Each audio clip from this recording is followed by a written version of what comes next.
Um, Ayun guys, so may binili ako. Kakabalik ko lang actually. So, ayun siya. And tinatamad ako kung ano yung microphone ko. Gusto ko na gumawa ng video about sa camera na to. Sarado ko na lang yung bintana. Yeah.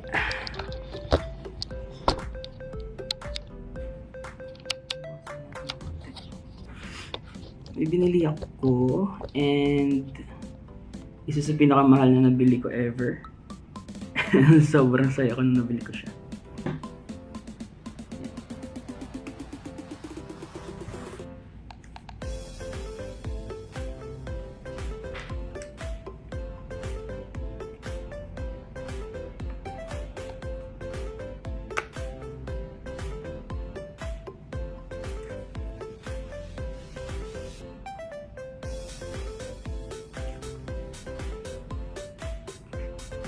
Yep, this is the Canon EOS RP. So currently, the cheapest full frame camera na pwede nyo bilhin ngayon. Brand new, last year lang nirelease. So currently, you're still future proof for a couple of years. Gusto ko siya, ang ganda. So this is my Canon EF 50mm. So, pinili ko to before sa second hand. May konting dust, pero okay lang. Kapag ito, nilalagay ko sa Canon EOS M6 ko. So, nagta times 1.6 pa to. So, that's 30 divided by, added sa 50. So, this is actually 80mm. Pagdating sa Canon EOS M6 ko. 80mm. And ngayon, nung try ko siya, 50mm na lang siya. And sobrang ganda. 50mm f1.8. Sobrang ganda. Before parang, okay. Okay na sa akin yung 50mm sa APS-C sensor, 80mm siya. Ganto ganyan. And then, nung nakita ko siya, sinalpa ko sa bago kong camera. Sobrang ganda. Ayun nga, so itong Canon EOS M6 is almost the same sa mga, ang alam ko 6D Mark II yung sensor nito, doon nagkakamali. Digic 8 processor, meron siyang kind of weather sealing, pero pinaka nagustuhan ko talaga kasi sa kanya is budget full frame. Kung hindi nyo pa alam, so yung mga full frame kasi, it will do better. Well, for Canon, yung EF lenses nila is full frame, native full frame. Meaning, hindi kayo magta-times ng crop or anything. So, yung 50mm sa 35mm sensor is actually 50mm. So, mas wide yung 50mm. Kung ilalagay nyo to sa Canon EOS M6 ko, mas tight. So, ito naman is mas wide kapag nilagay na sa EOS RP.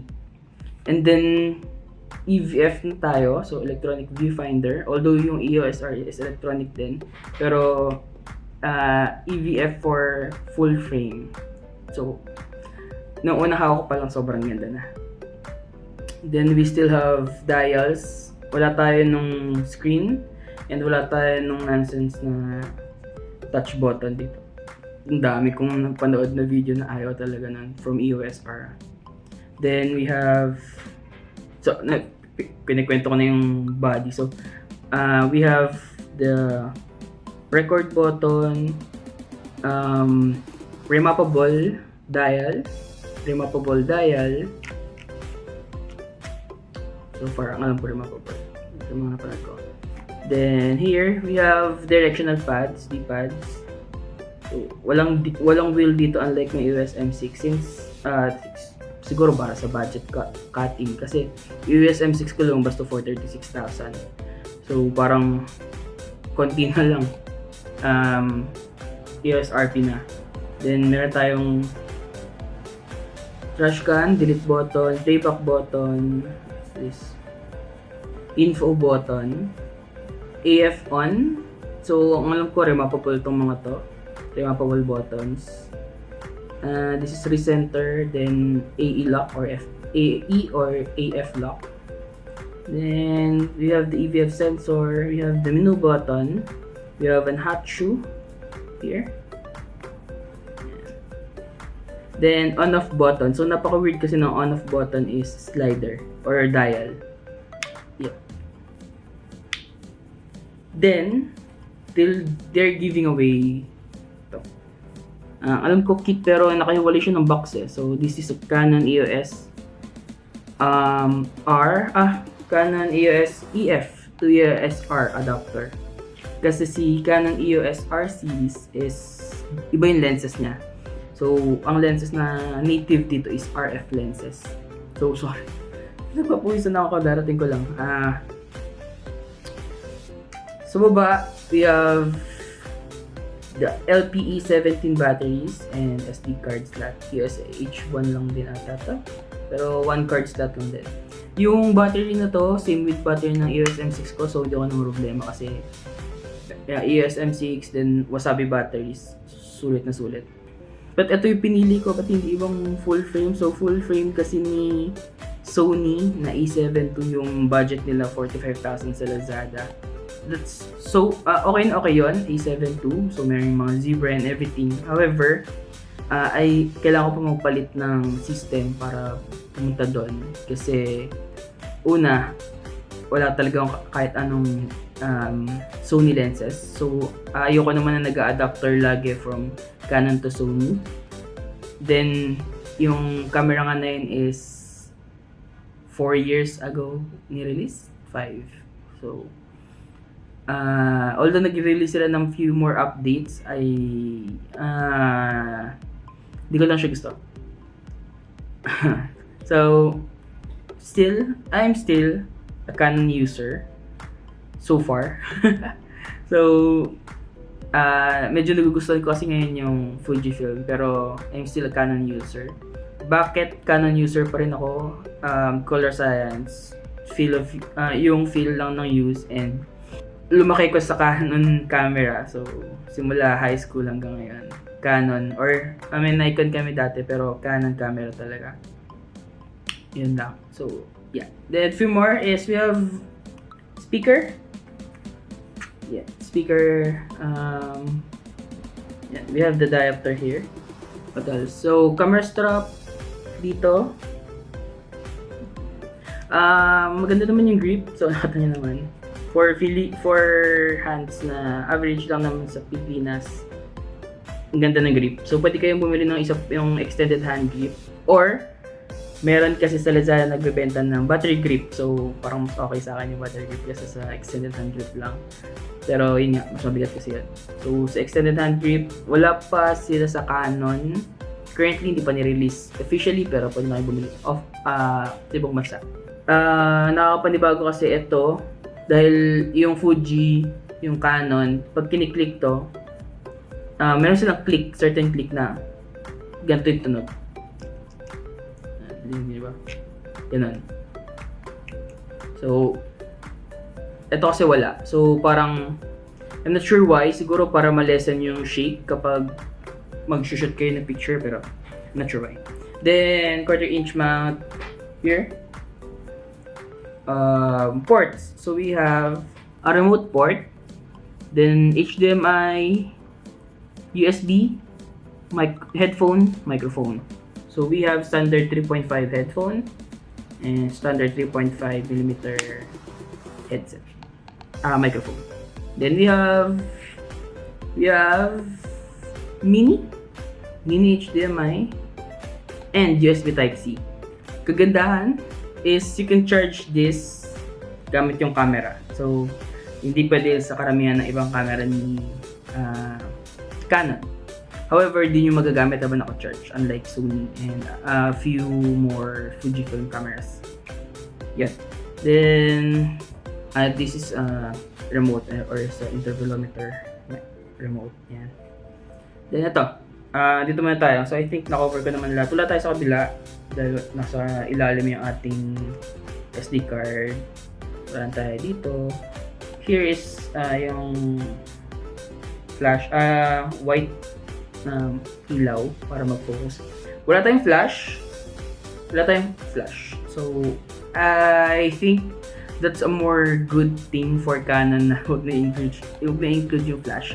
Although may mga tao na gumagamit ng flash, pero sobrang pangit kasi built-in flash ni Canon. So, kailangan nyo talaga bumili ng mga other flash para lang magkaroon kayo ng magandang output. Kasi yung flash dito, although may controller sa ibang camera, like sa M6 ko, may controller na bawasan yun or taasan yung ilaw, is sobrang harsh pa rin.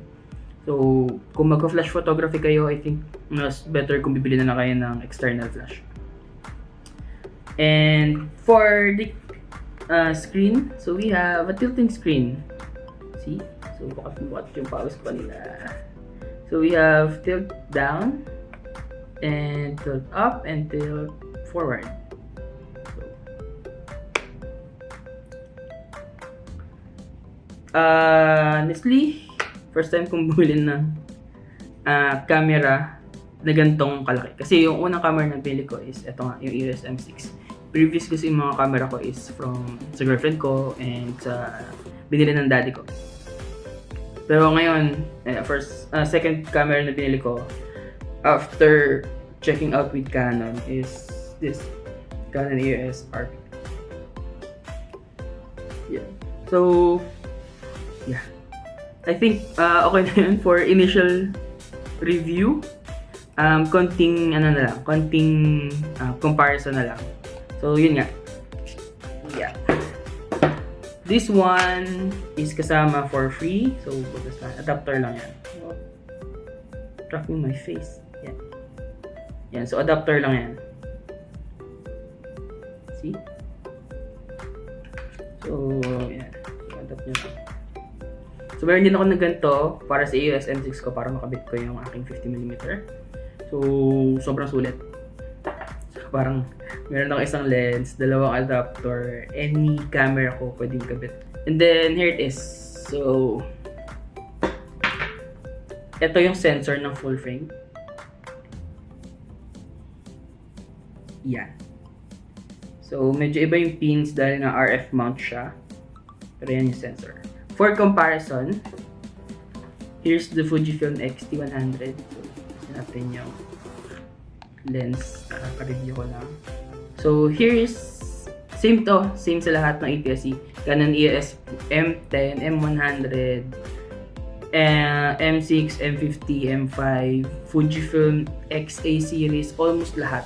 Wala naman full frame si Fujifilm. So, yung access nila is medium or large format na ata na sensor. So, ibang sensor yun for cinematography yun.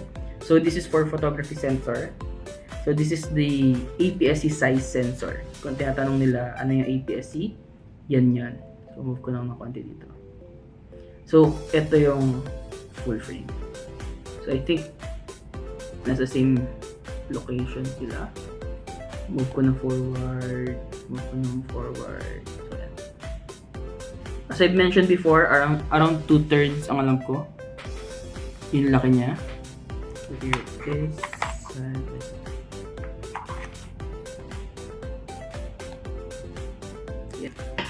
Para saan yung malaking sensor? Hindi ba ganun lang din naman yun? Mag-multiply ka lang for focal length. No. So, hindi yun basta-basta focal length lang. Yes, para sa ibang camera, siguro meron silang sobrang gandang lenses. So, napansin ko lang na meron siyang gasket, so weather resistant din to, just like yung lens ng Fujifilm, yung 35mm f2 WR. So I think this is also weather resistant. Ito yung mount adapter, hindi ito yung lens ko na 50mm. So for weather resistance, kailangan yung bumili ng weather resistant lens ni Canon. So lahat ng merong L sa pangalan ng lens or L series nila, so weather resistant yun. Same with Viltrox and other adapter, hindi hila lang to. Then we have the red tab and white for EFS, red for EF. And we have the red here dahil ang 50mm is EF lens. yan. So, balik tayo kung ano yung pros ng full frame sensor. Having a full frame sensor is better low light capabilities, higher and lower, much more lower native ISO. So, full frame is you'll have the full capability ng EF lenses, and then shallower depth of field. So, meron din kasi kakaiba yung depth of field kahit na isang lens na gamit nyo. Dahil kahit na gamitin nyo to sa EOS M6 with the maximum aperture of f1.8, iba pa rin yung shallow depth of field nung full frame. Iba pa rin yung mas smooth, mas less noisy. Then, iba pa rin yung bokeh na nagagawa mo gamit yung lenses na to. And then, just having this setup is sobrang comfortable. So, halos ganito lang kasi kalaki yung RF lens ni Canon, yung native na lens nito, which is 35mm f1.8. Yun naman kasi, ang kagandahan, macro na siya, image stabilized pa siya. Yun lang, medyo mahal yun. So, sa Lazada, 25,000. Pero sa mall, medyo mas mahal. Siguro yun na yung next lens ko, which is medyo wide angle since meron na akong 50mm. Then I have the 7300 na EF. Then I have the Tokina. Yung Tokina lens. I think that's it.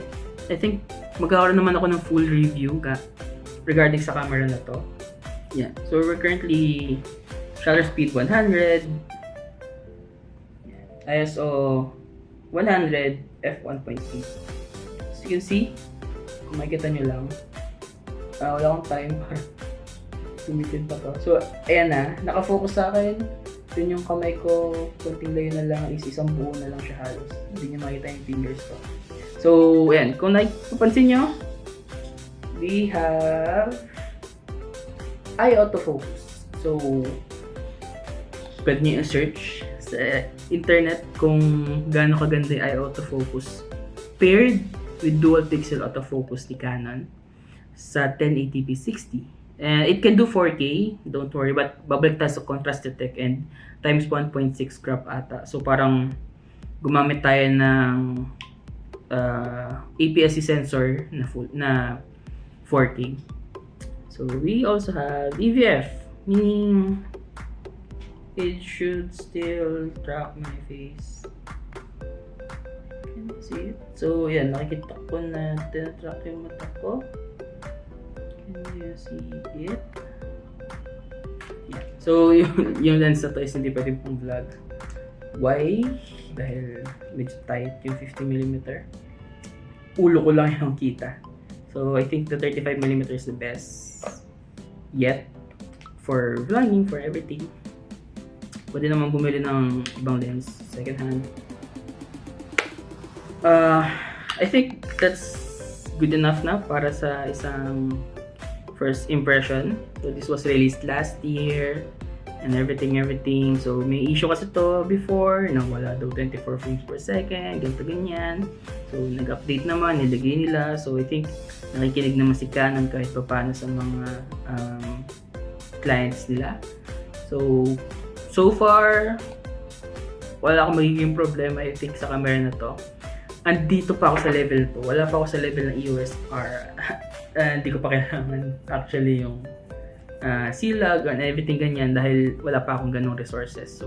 So far, I think as long as nag-iipon pa ako sa buhay, this will be a good thing para sa career ko sa photography. Yun lang muna guys, and happy shooting, and dadaling ko to ngayon. Mag-shoot ako maghapon. Let's see.